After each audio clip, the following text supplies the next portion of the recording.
enacting the will of the people turns out to be rather tricky when there are lots of different people with incompatible wills. That is a banal truth of democratic politics that Theresa May avoided for months and finally bumped into in Brussels this week. Even after the opinions of millions who voted to stay in the EU were discounted, the chances of satisfying every one of the leavers' preferences were nil. The future of Northern Ireland happens to be the current obstacle to progress, but it encapsulates the fundamental contradictions that characterize the whole enterprise. Tory Brexiters insist on the freedom to ignore rules set in Brussels, while denying that adherence to those rules is a condition of frictionless trade with the rest of Europe. May wants high barriers to the movement of people, but none for the transfer of goods and services. The objective is borderless borders, a nonsense. The Telegraph mutineers' front page bred solidarity among the few who were paraded for opprobrium. Even without the unique complexities of the Irish issue, this would have been a problem. A variant of the same crisis awaits discussion of Gibraltar, and the English Channel ports. It was just about possible to ignore the flaws in Brexiter logic as long as there was a semblance of motion in the talks. Like an inattentive player at musical chairs, May did not review her options when the game was at the stage of circling round the room.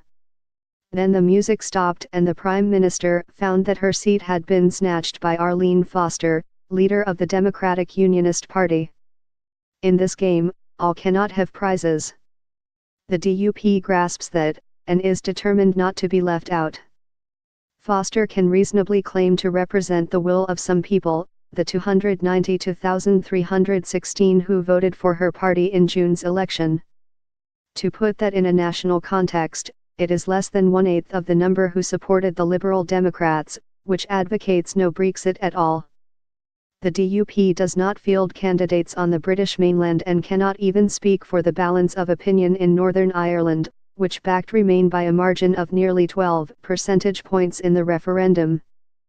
But Foster does command a platoon of Westminster MPs on whom May depends for a governing majority.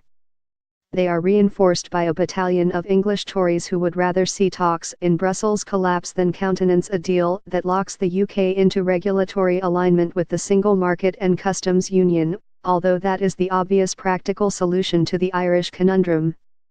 Even the tactical alliance of Ulster's unionist ultras and English sovereignty fetishists is incoherent.